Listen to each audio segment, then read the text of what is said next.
cómo ser felices. Diferente a todos los estándares del mundo, nos hablaba de tener misericordia, de tener compasión, de tener humildad y de estar deseosos y hambrientos por su presencia. Amén. Y cuando tenemos esas actitudes, entonces nos volvemos hombres y mujeres de influencia. Nos volvemos sal y luz. Amén. Diga influencia. Nos volvemos personas de influencia. Sin embargo, para su época en este tiempo,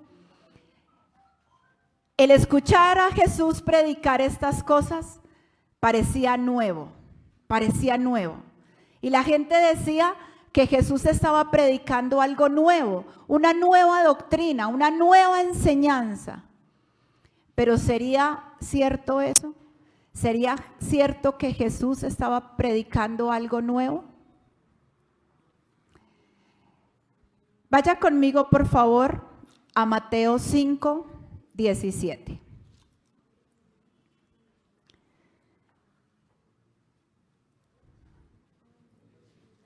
Y dice, desde el 17, 18 y pasamos al 20. Jesús y la ley. No penséis que he venido para abrogar la ley o los profetas. No he venido para abrogar, sino para cumplir. Porque de cierto les digo que hasta que pasen el cielo y la tierra, ni una jota ni una tilde pasará de la ley hasta que todo se haya cumplido. Y el 20, porque les digo que si su justicia, diga justicia, no fuere mayor que la de los escribas y fariseos, no entrarán en el reino de los cielos. ¿Vino a predicar algo nuevo? No. Dice, no piensen que he venido a abrogar. ¿Qué es abrogar? Diga el que está a su lado, ¿qué es abrogar? Anular, escriba ahí en la Biblia, los que escriben. No vine, ¿qué? A anular.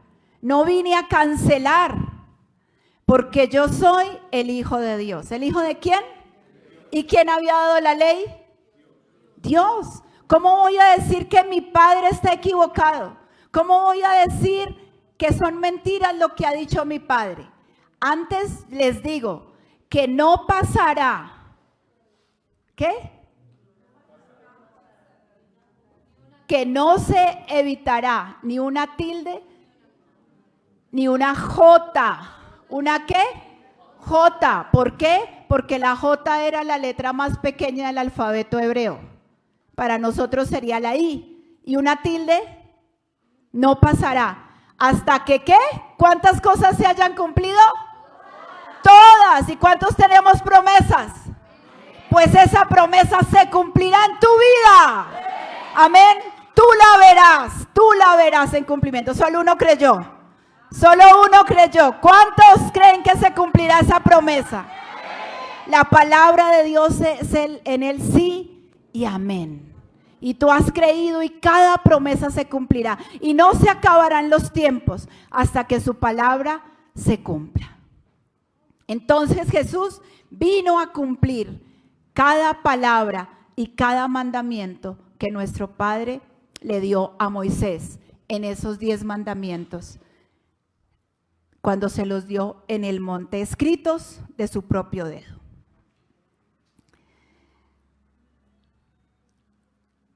Entonces, si Él vino a cumplirla, ¿qué pasa? ¿Cuál es la condición? Está en el verso 20. ¿Y qué dice? Porque les digo que si su justicia no fuere mayor que la de los ¿quiénes? Escribas y fariseos, no podrán entrar en el reino de los cielos. No se trata de la ley, no se trata de los mandamientos, sino que algo ha estado pasando durante todos estos años y siglos, que unos personajes, los líderes espirituales de la época, los escribas, los fariseos, los saduceos, toda esta clase de líderes religiosos han estado enseñando mal mi palabra. Y por cuanto les han impartido mal mi palabra, ustedes han aprendido mal. Porque no se trata de la ley, es una cuestión del corazón. Diga, es una cuestión del corazón. Si le quiere poner un título a esta charla, así se llama, una cuestión del corazón. ¿Qué quiere decir justicia? Si ustedes actúan como actúan sus maestros, no podrán entrar en el reino de los cielos. Eso es justicia. Si ustedes no tienen una rectitud mayor que la de los escribas y los fariseos, no podrán disfrutar el reino de los cielos. Amén. O el reino de Dios. ¿Quiénes eran entonces los escribas y los fariseos?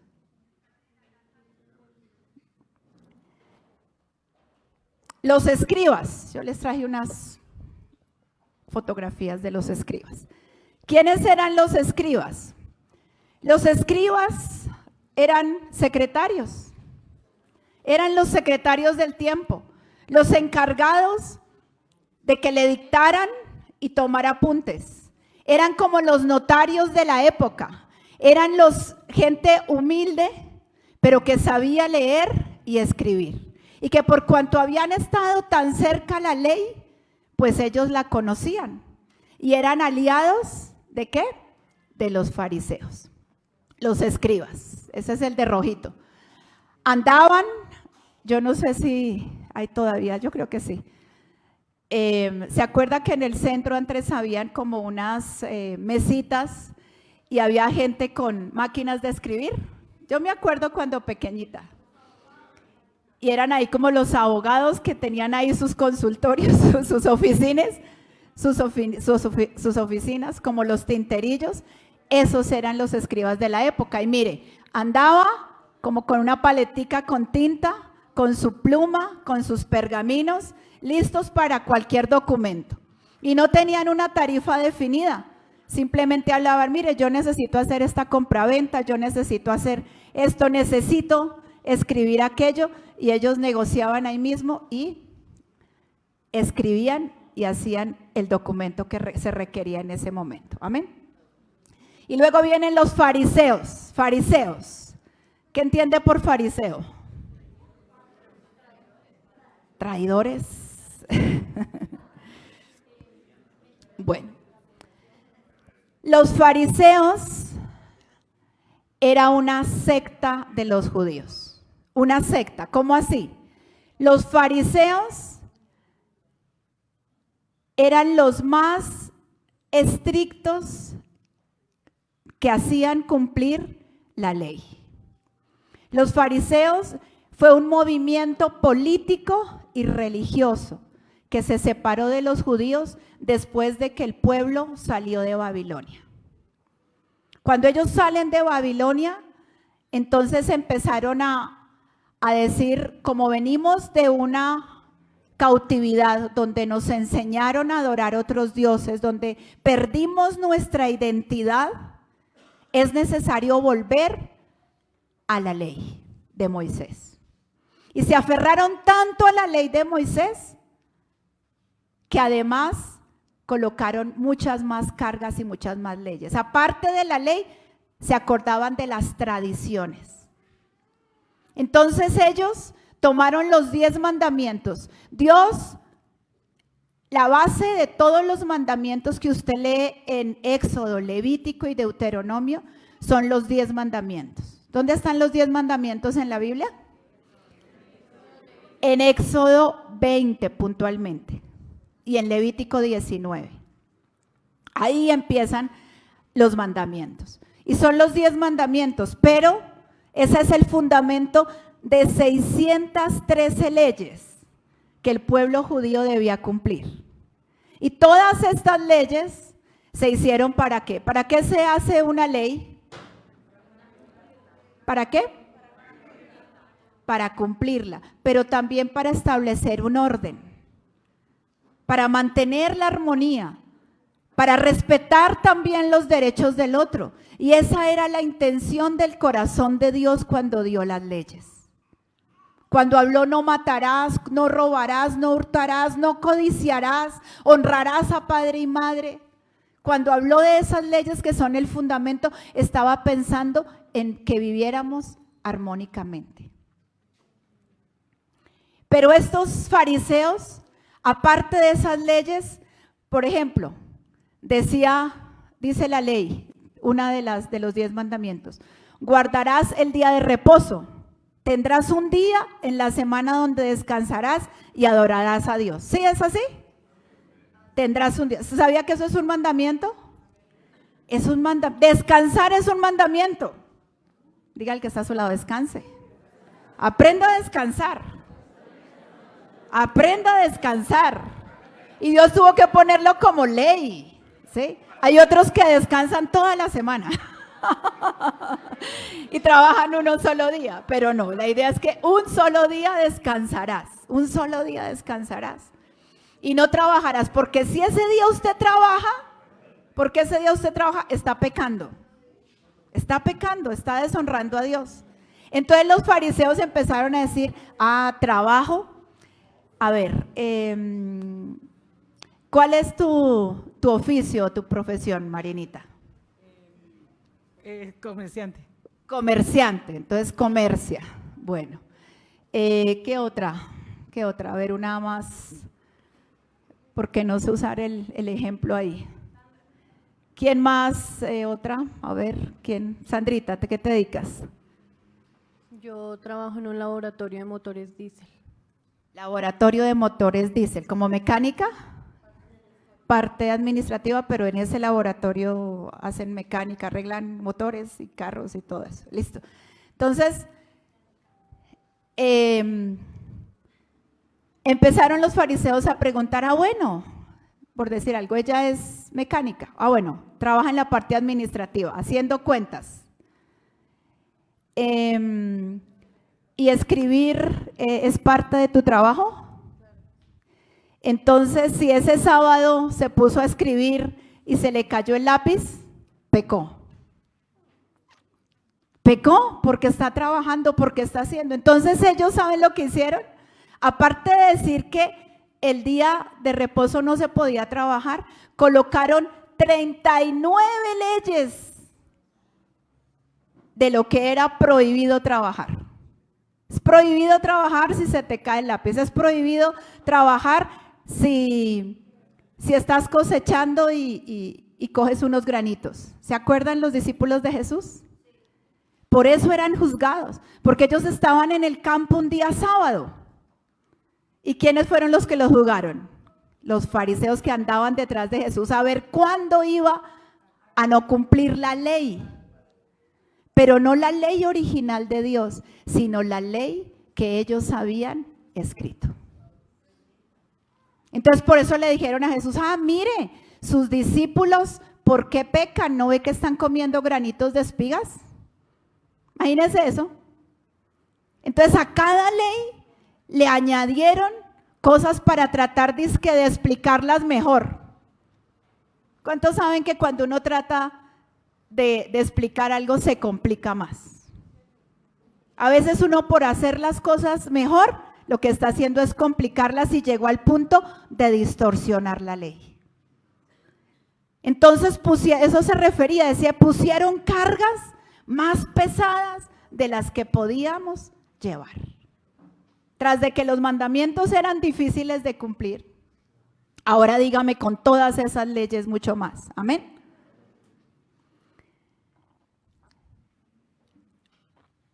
Entonces, los fariseos se preocupaban ¿de qué? De las tradiciones. Ellos ayunaban, ellos diezmaban, ellos guardaban el sábado. Ellos cumplían toda la ley y hacían que los demás la cumplieran.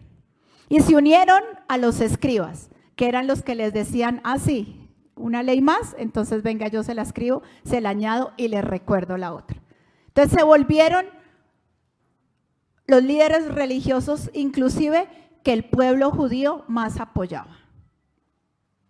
porque querían agradar a Dios. Y cuando Jesús habla aquí de que tenían que tener una actitud diferente,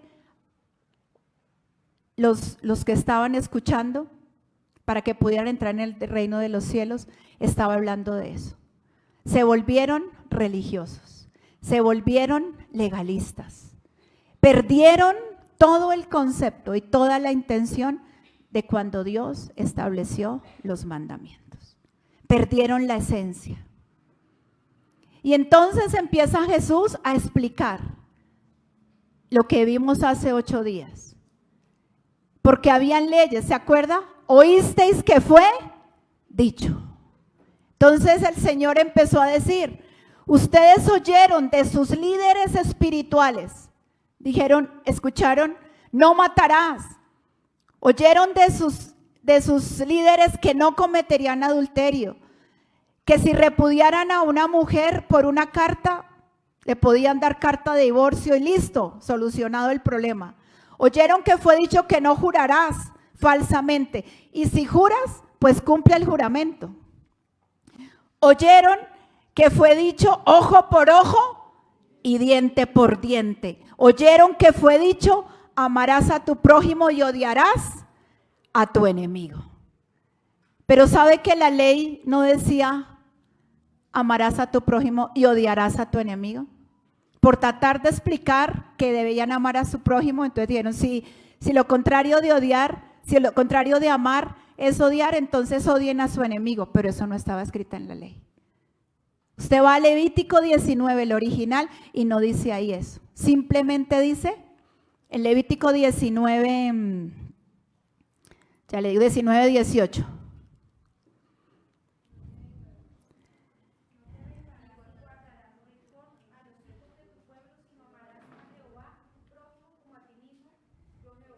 Punto. ¿Decía odiarás a tu enemigo? No, y ellos le anexaron eso. Entonces empezaron a distorsionar. Y hace 8 días lo vimos. No repudia a su mujer, ¿sabe? Podían repudiar a su mujer porque la mujer se le había quemado la comida o salada. Y dice que les dio carta de divorcio. Y los fariseos iban y le decían, pero Moisés nos dio carta de divorcio, nos dijo que podíamos repudiar a nuestras mujeres. ¿Y sabe qué les dijo Jesús? Pues es por la dureza de su corazón. Diga, se trata del corazón. Se trata del corazón. No es solo cumplir la ley. Y Jesús cuando predicaba, entonces predicaba que es importante conocer y saber la ley. Pero cuando tu actitud es una actitud religiosa y pones por encima los mandamientos a tus relaciones, está mal. Y esa primera parte que vimos hace 8 días era de las relaciones interpersonales. Con tu esposa, con tu esposo, con aquel que no le caes bien. El perdón. Y hablaba también del ojo por ojo, la ley del talión. La ley del talión, ojo por ojo, lo único que estaba diciendo Dios era no den un castigo más fuerte del que esa persona merece. ¿Sí me hago entender? Popularmente diríamos, no se desgarra. ¿Sí o no? No se desgarra, o sea, sí robó, pero no lo mate. Sí, o sea, hizo tales cosas, pero dele a cada uno, por eso decía, ojo por ojo y diente por diente. O sea, no le quite toda la dentadura, no le quite los 2 ojos, o sea justo aún en el castigo, no abuse del castigo, ¿sí? Pero ya los otros pusieron fuerte carga que ya abusaba. Y Jesús tuvo que decirles, ya que dicen de sus enemigos, le voy a decir quién es su enemigo. Su enemigo es aquel a que usted le cae mal. Estudiando, Dios me decía, aquel popularmente decimos aquí, es que me tiene una tirria. ¿Se ha escuchado? Es que me tiene una tirria, un fastidio, que por más de que tú quieras, tú no le puedes caer bien. Esa persona nunca te tendrá en cuenta. Nunca le tendrá en cuenta porque tú no le caes bien. Porque siempre hay oposición. Digo, yo les digo que oren por ese enemigo, bendígalo, ámelo por ese adversario, por ese al cual tú no le caes bien o aparentemente piensas que no le caes bien. Amén.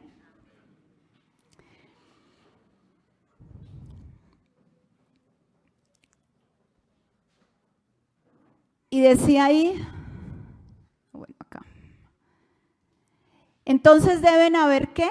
Cosas que debemos desaprender. Diga desaprender. Y si era así, con las cosas y las relaciones más bien interpersonales, ¿cómo estaría su relación con Dios? ¿A qué Dios le habían mostrado? A un Dios que también era difícil de complacer. Y eso es la segunda parte. Y es lo que vamos a tratar hoy. Jesús vino a decir, ama a tu enemigo. Ora por el que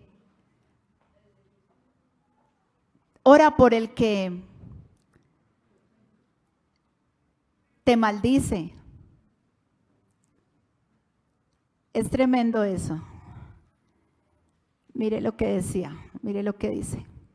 Jesús nos mandaba amar al que nos hace oposición, bendecir al que me maldice, hacer bien al que me aborrece y orar por los que nos ultrajan y nos persiguen. Porque con esta actitud demuestran que son hijos de su Padre que está en el cielo, que hace salir el sol sobre malos y buenos. Y dice, y no los dejen de saludar. Sean perfectos. Ese perfectos viene de un griego que es telios, o sea maduro. Coloque ahí en su Biblia. Sea maduro.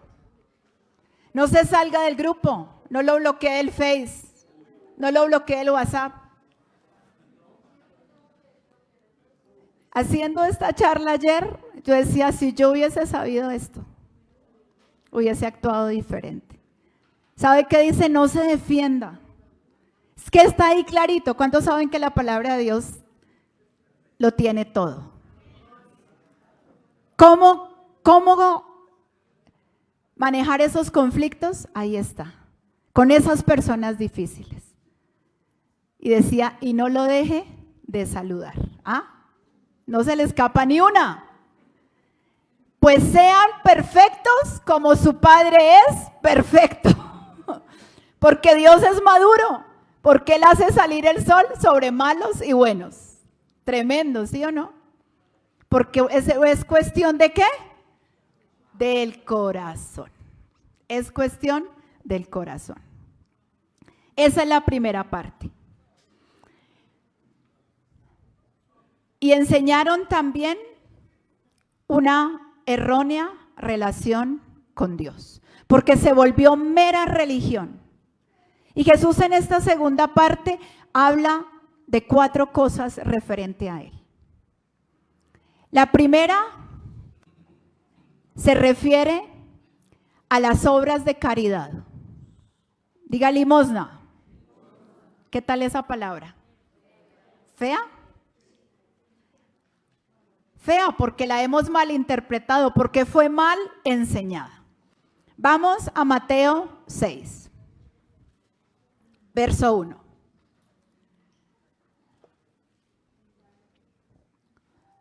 Guardaos de hacer vuestra justicia delante de los hombres, para ser vistos de ellos. De otra manera no tendrán recompensa de su Padre que está en los cielos. Cuando pues des limosna, no hagas tocar trompeta delante de ti, como hacen los hipócritas en las sinagogas y en las calles, para ser alabados por los hombres. De cierto les digo que ya tienen su recompensa. Mas cuando tú des limosna, no sepa tu izquierda lo que hace tu derecha, para que sea tu limosna en secreto, y tu Padre que ve en lo secreto te recompensará en público. Tremendo. Pero la palabra limosna en este contexto de la época de Jesús no era cualquier cosita. Otra característica de los fariseos es que los fariseos son de la clase media y comerciante del pueblo judío. ¿Eran qué? Comerciantes. ¿Tendrían plática? Claro que tenían plática. La palabra de Dios nos enseña la administración de las finanzas que le corresponden a Dios. Dios nos da unas finanzas a nosotros y nos dice, tienes que administrarlo, y habrán tiempos y épocas del año en que para tú agradarme hay una ley que dice cómo administrar esas finanzas. ¿Habla qué? Del diezmo. Amén. Habla de la primicia. Habla de la ofrenda. Y también habla de la limosna. ¿Qué era la limosna entonces? La limosna son donaciones a gente pobre. Obras de caridad, obras de misericordia. Y no eran las moneditas, era una donación a los pobres. ¿Será que se donan cosas poquitas a los pobres? No. Ellos donaban en verdad alimentos, en verdad cosas, pero ¿saben qué hacían? Dice que tocaban trompeta. Cada vez que daba una donación, si era para la iglesia, entonces tocaban trompeta, literal. Literal. Ah, bueno, sí, aquí me dice. Estoy dándole el mercado y la selfie para el Face. Para que todo el mundo se entere de que le estoy dando una obra de caridad. Y dice, guárdense, cuidado, ojo, diga ojo, de hacer estas obras de caridad para que los vean. Esa actitud a mí no me agrada. Cuando tú y yo servimos, cuando tú y yo hacemos algo, no con la actitud correcta para servir a Dios, cuando Dios me hablaba y me decía, cuando tú quieres ser o mostrar que eres buen esposo, buena esposa, buen hijo, buena madre, no para agradar a Dios, sino para que te vean y la gente diga, qué buen esposo eres, qué buena esposa eres, eso es algo que no agrada a Dios. Porque estás actuando como un fariseo. Y el Señor me decía, todos tenemos un fariseo por dentro, que en cualquier momento sale a relucir. Pero Dios quiere desarraigar de nosotros toda esa actitud para poder agradarle a Él, para poder tener una vida sin argumentos. Amén.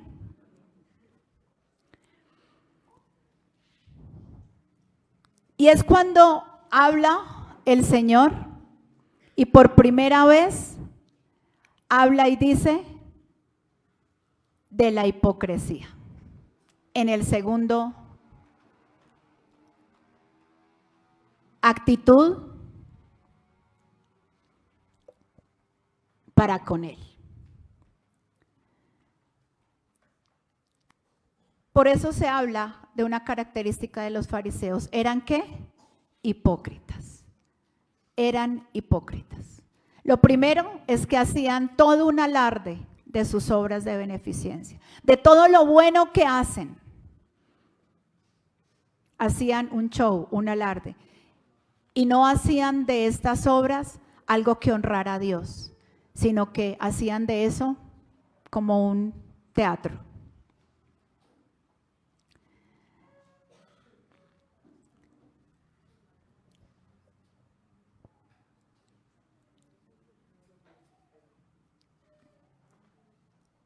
Cuando hacemos de nuestro servicio algo para que sea visto, no es genuino.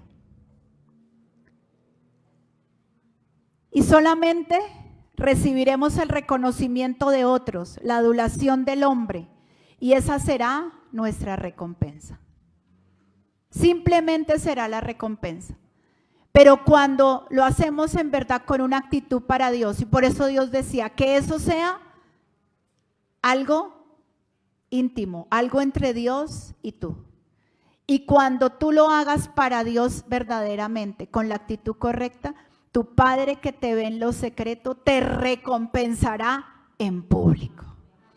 Dará fruto, porque eso se va a notar. Porque la recompensa de Dios es una recompensa divina. Si buscas la recompensa del hombre, solo servirá para que nuestro ego crezca. Pero la recompensa divina es la que no perece, la que no muere y la que en verdad trae fruto agradable. Amén. La segunda actitud es la oración. ¿Qué pasaba con la oración en la época de Jesús? ¿Cómo oraban entonces los fariseos? Algo que quiero que comprenda es que los líderes de este tiempo y como los de ahora causan un impacto en medio del pueblo. Y el pueblo aprendía a ofrendar y a orar conforme le habían sido enseñado. Pero Jesús vino a decir, la oración es otra cosa. La oración no es una oración como la hacen los fariseos. ¿Cómo oraban los fariseos? Oraban para que los vieran, oraban en voz alta, oraban de pie. No tiene nada que ver con que haya una posición o una actitud con la oración. Eso no tiene nada que ver. Jesús no estaba diciendo que orar de pie era malo o que orar en voz alta era malo, sino que ellos lo hacían ¿para qué? Para que los vieran, para que los vieran. Y cuando ores no sea como los hipócritas. Ahí es cuando Jesús habla por primera vez esa palabra fuerte, hipócritas. ¿Por qué? Porque en la época de Jesús el teatro se hacía o se le llamaba en griego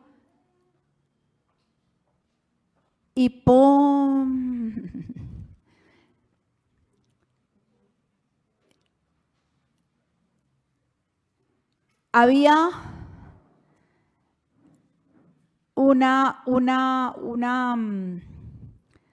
hipócrites. El acto de actuar se llamaba hipócrites. ¿Cómo era que actuaban entonces? El teatro romano tenía sus actores, pero los actores no eran como los de ahora, que es con su cara descubierta. Resulta que usaban unas máscaras. También traje una diapositiva. Y hay esculturas de la época de los romanos, del teatro romano, donde muestran cómo era ese tipo de actuación. Entonces,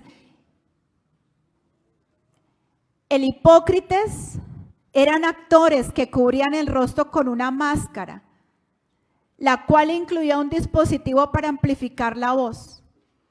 Hipócrites era el que desempeñaba un papel en el drama o el que monta un acto teatral. Eran máscaras que hacían aparentar ¿qué?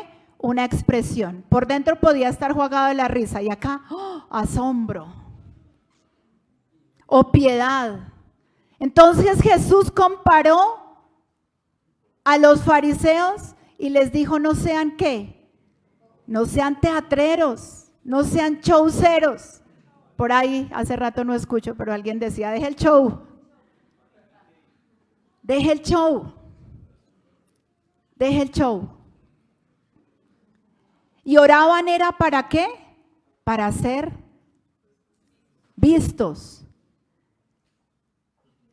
Por dentro tenían una actitud, pero por fuera mostraban otra.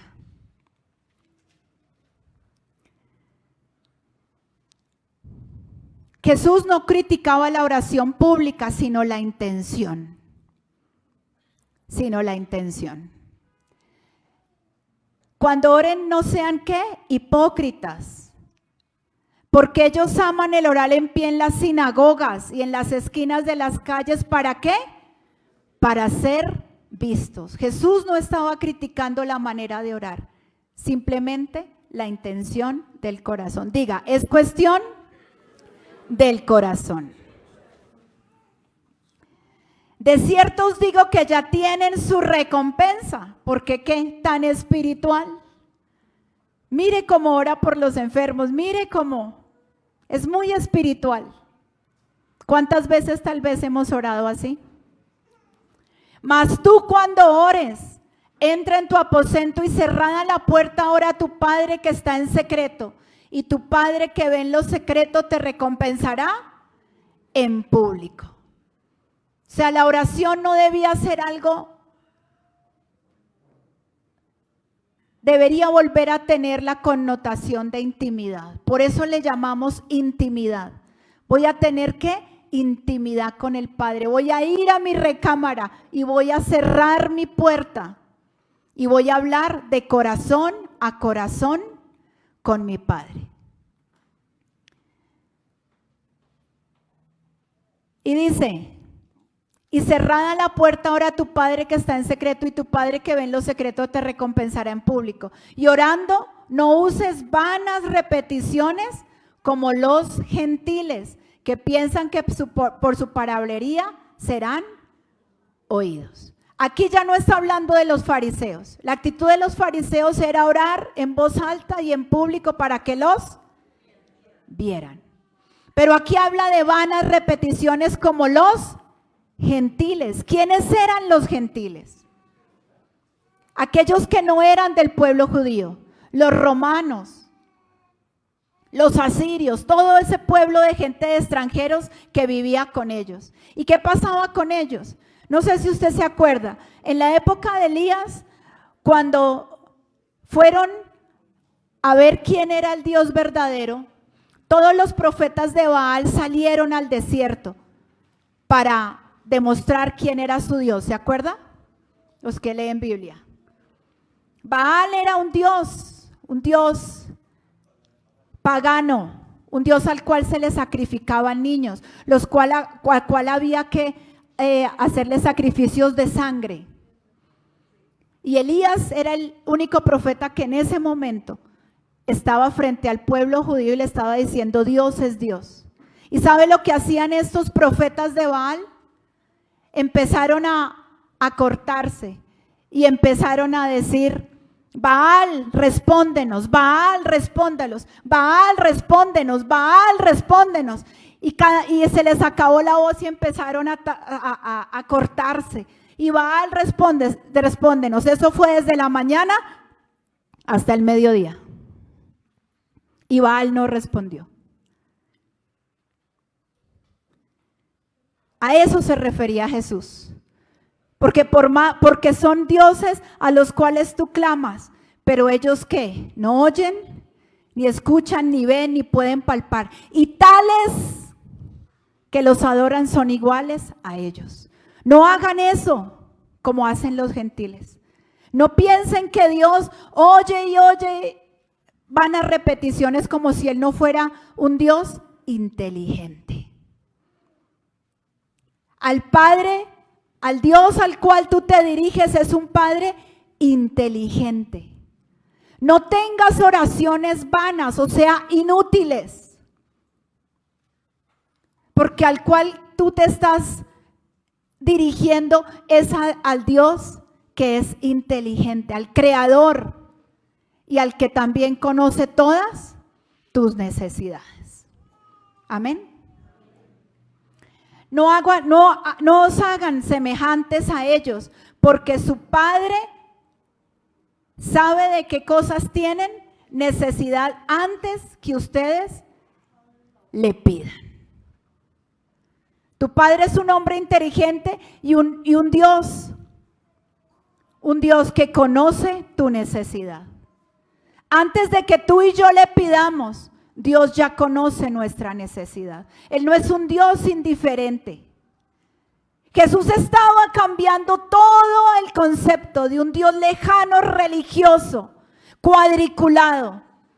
Por eso estaba predicando en ese momento. Ustedes tienen que un Padre que no es indiferente a sus necesidades. Y Dios es el mismo ayer, hoy y siempre.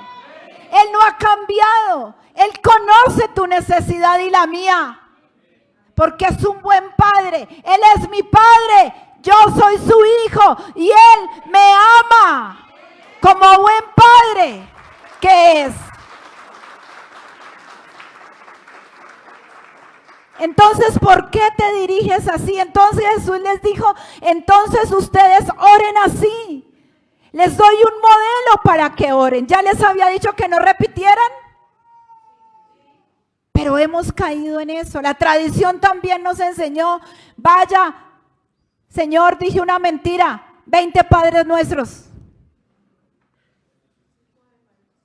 O sea, la oración es un castigo. No es una relación. Y eso fue mal enseñado. Y debo ¿qué? Desaprender lo que me enseñaron mal. Y lo que quiere Dios en este día es que tú aprendas a relacionarte con Él de la manera que Él quiere.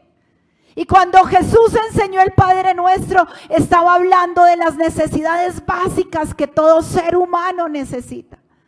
Primero, cuando dice Padre Nuestro, dice, tú necesitas de un padre.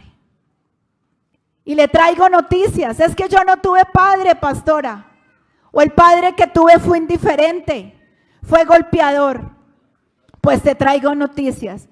El Padre, Dios, es un Padre bueno. El verdadero Padre que tú y yo necesitamos. Y necesitas crecer y ser revelado en la paternidad, ser revelada la paternidad de Dios. Es la primera necesidad. Todos necesitamos un Padre.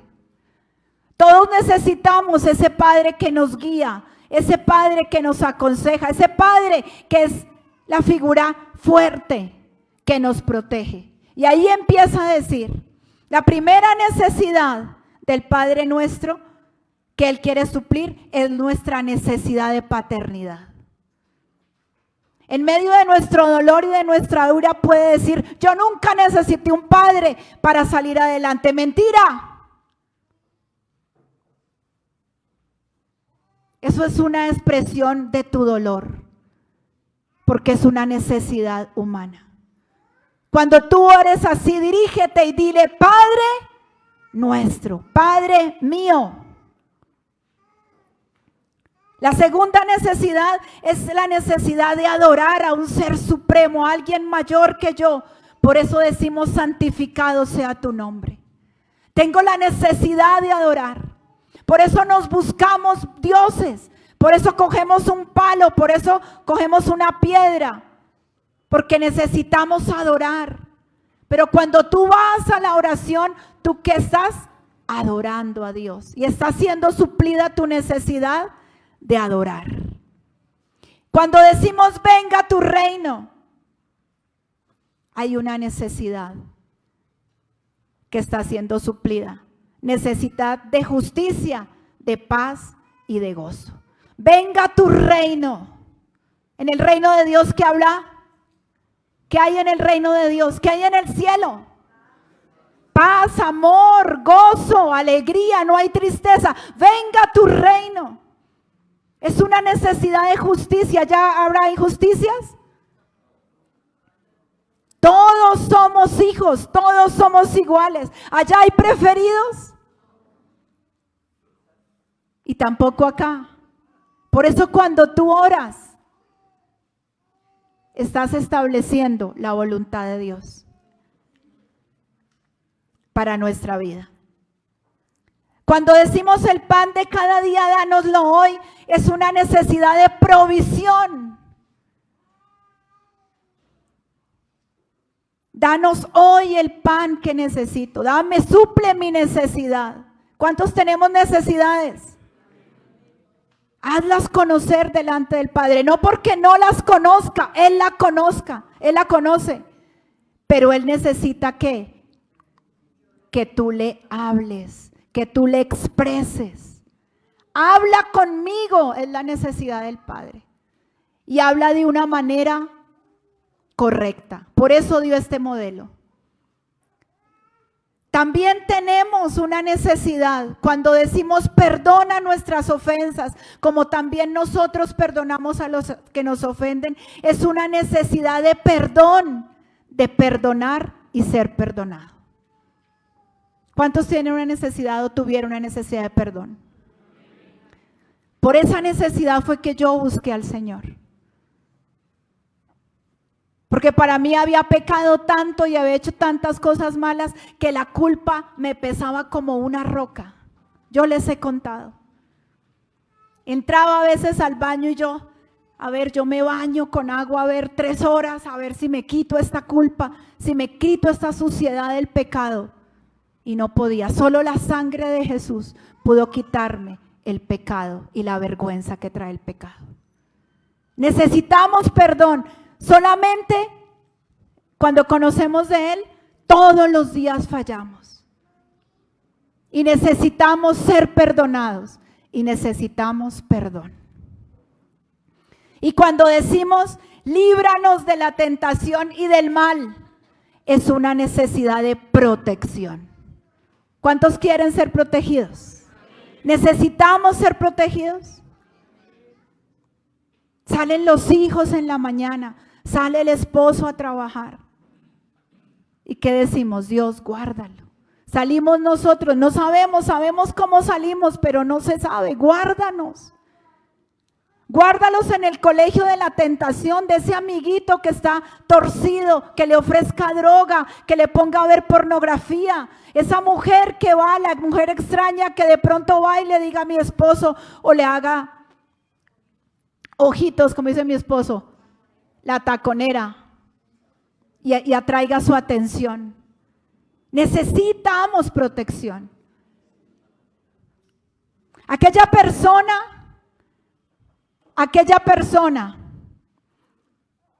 que no ora, aquella persona que no habla con Dios, es una persona que no está mostrando su fe. Y eso fue tremendo haciendo esta charla. Cuando tú no hablas con Dios, es porque no tienes fe, porque no confías en Dios, porque sigues manejando tu vida a tu acomodo, porque tú piensas que tú puedes y tienes el control de las cosas. Pero déjame decirte, hay un príncipe de la potestad del aire, hay maldad.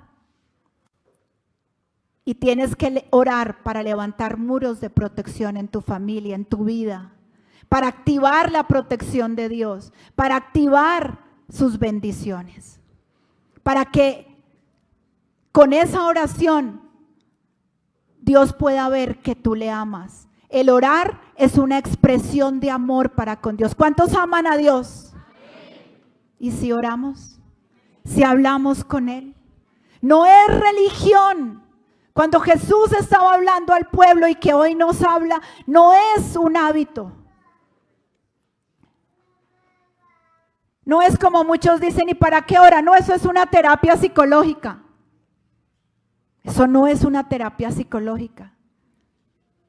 Es porque tú vas a relacionarte con tu Padre, a hablarle las necesidades que tenemos. Porque le estoy diciendo con mi oración, te necesito.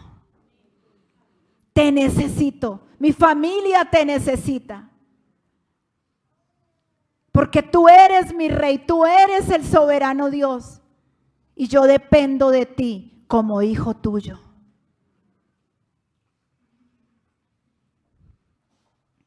Cuando no oro, no tengo fe.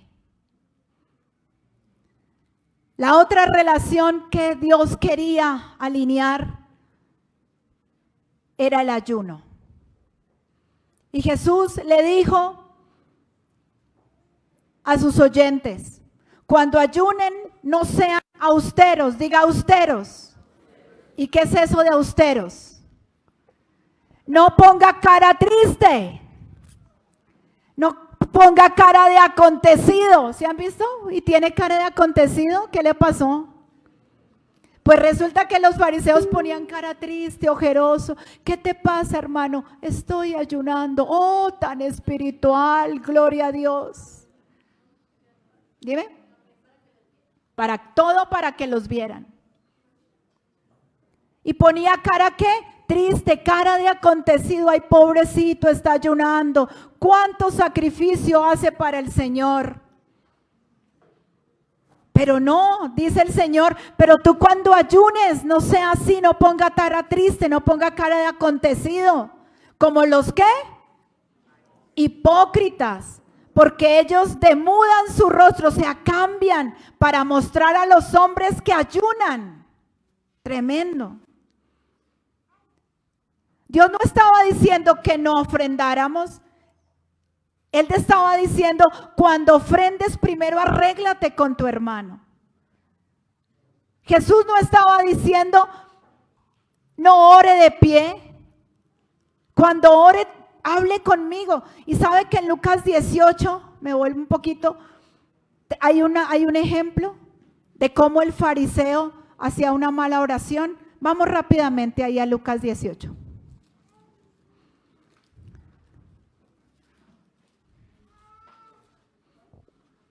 Lucas capítulo 18. Desde el verso 9. Parábola del fariseo y el publicano. Lucas 18. A unos que confiaban en sí mismos, ¿cómo? A unos que confiaban en ¿qué? En sí mismo como justos y menospreciaban a los otros, dijo también este ejemplo, parábola, ese ejemplo, coloque ahí en su Biblia. 2 hombres subieron al templo, ¿a qué? A orar. Uno era ¿qué? Y el otro era publicano, que cobraba impuestos. El fariseo puesto en pie, ¿oraban en pie? ¿Y cómo oraba?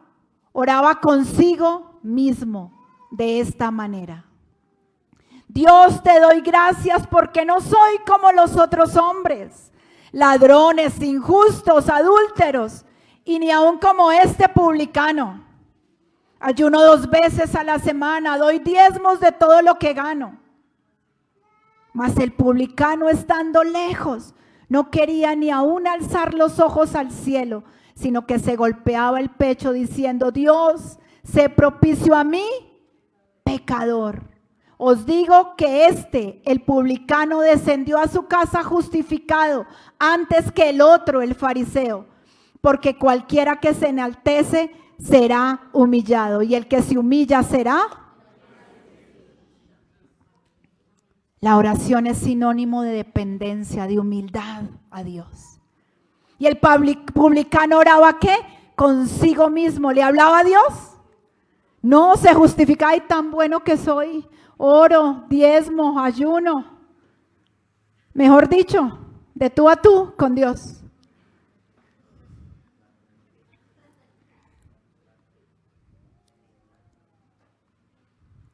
Pero Dios quiere que entendamos que Él necesita relacionarse con nosotros y que nosotros necesitamos relacionarnos con Él. Una dependencia genuina y verdadera.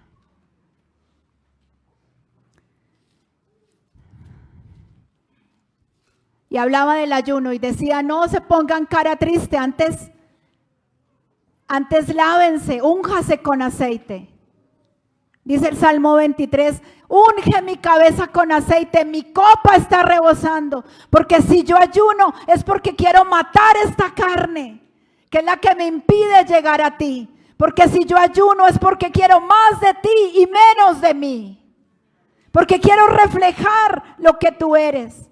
Porque, amado, la única manera de matar esta carne es ayunando, pero para Dios. Para ser mejor, para ser como Él es.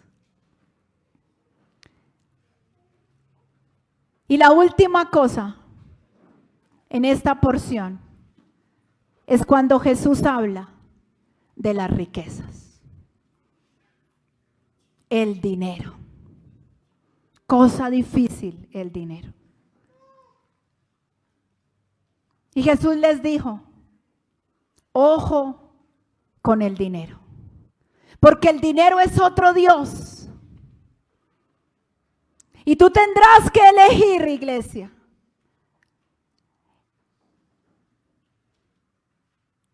entre buscar lo que busca el mundo, el amor al dinero o el amor a Dios. Y Jesús les decía, eran comerciantes los fariseos.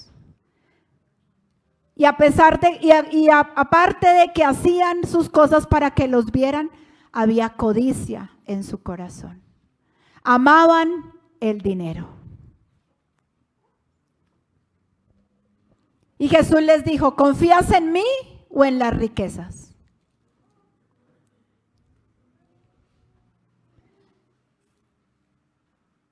Y usted lo puede leer en Mateo 6 del 19 al 25. Una vida dedicada a agradar a Dios está libre de codicia. Y la codicia entra por los ojos. Y les decía, ten cuidado con lo que miras. Aquí estás mirando el dinero. Háganse tesoros en el cielo. Recuerden que hay una herencia reservada para ustedes.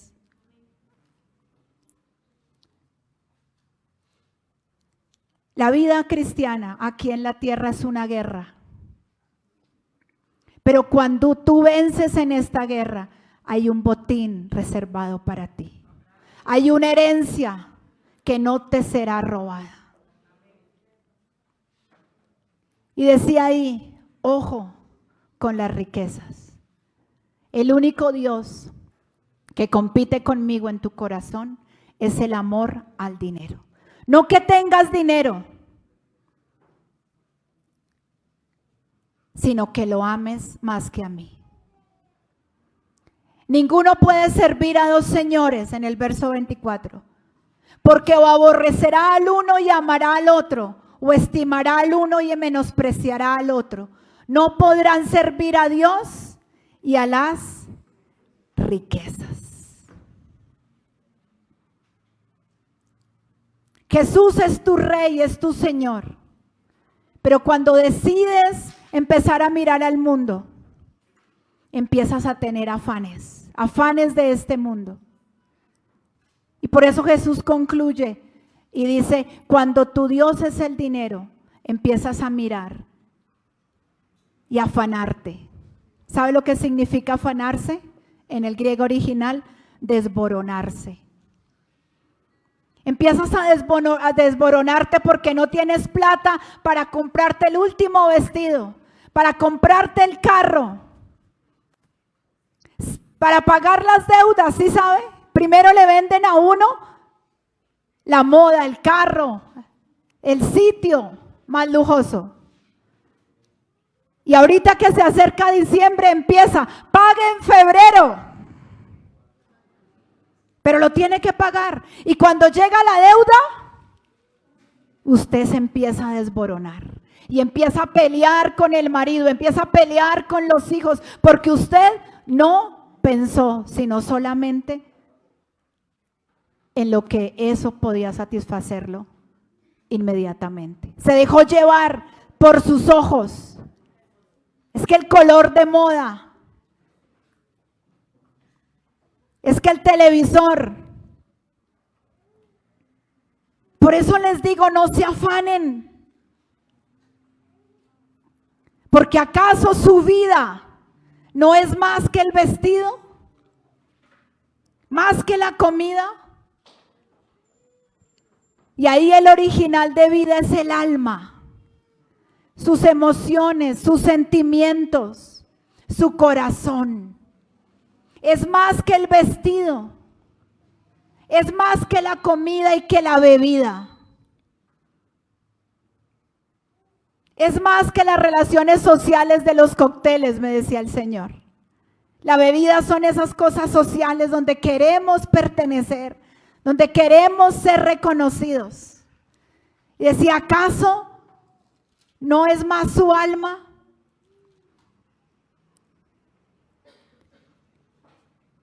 Porque los gentiles buscan todas estas cosas. Los gentiles, aquellos que no conocen de Dios, buscan todas esas cosas. Pero tú, hijo de Dios, buscas primero el reino de Dios. Y para eso viniste en esta mañana. Para alinear tus prioridades. Y para en verdad conocer lo que a Dios le agrada. Para que tu corazón se alinee en esta mañana a lo que Él desea. Los gentiles buscarán la fama, los gentiles buscarán las modas. Los gentiles se desmoronarán sus hogares porque están endeudados. Pero vuestro Padre Celestial sabe de qué tenéis necesidad. Busquen primeramente el reino de Dios y su justicia, y todas estas cosas os serán añadidas. Encontré esta versión y dice: lo más importante es que reconozcan a Dios como su único rey. Hagan lo que es correcto y Dios le dará a su tiempo todo lo que necesitan. Comida, bebida, vestido, estudio, finanzas. Dios te dará a su tiempo todo lo que necesitas, iglesia. Así que no te preocupes por qué traerá el día de mañana. Trae tus preocupaciones a Dios. No te preocupes por el futuro, porque ya el día de hoy tienes suficientes angustias. Pero ten presente que si cultivas una relación con tu Padre Celestial, Él suplirá a su tiempo todas tus necesidades. Padre, en esta mañana, tu palabra ha sido predicada y tú no quieres más una relación religiosa, sino tú quieres que en verdad te busquemos, hablemos contigo. Porque te amamos, porque te necesitamos, porque quieres empezar una relación inteligente con nosotros, porque cada vez que nos dirigimos a ti, nos estamos dirigiendo al Creador, al que nos hizo con inteligencia, al que puso toda esta creación, que nos habla y nos grita.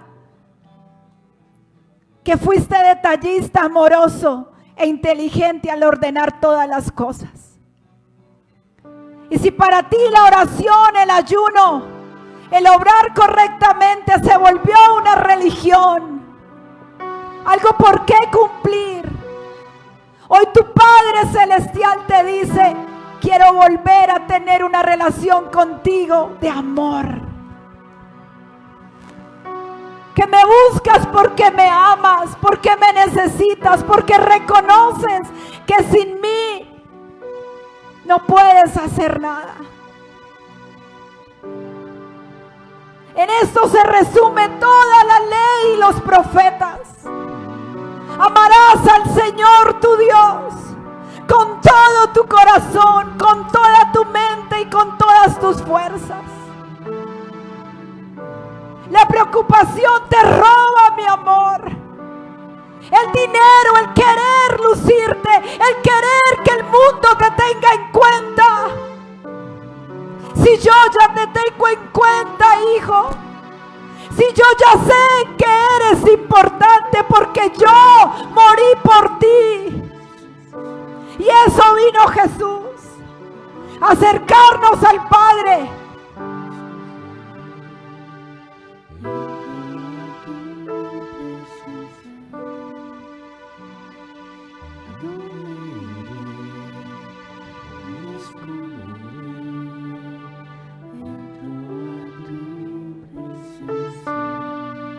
Porque si tú estás aquí, Emerson,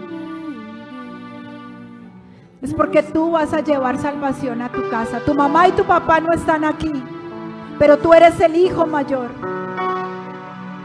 Y esa es una palabra para ti y para tu familia.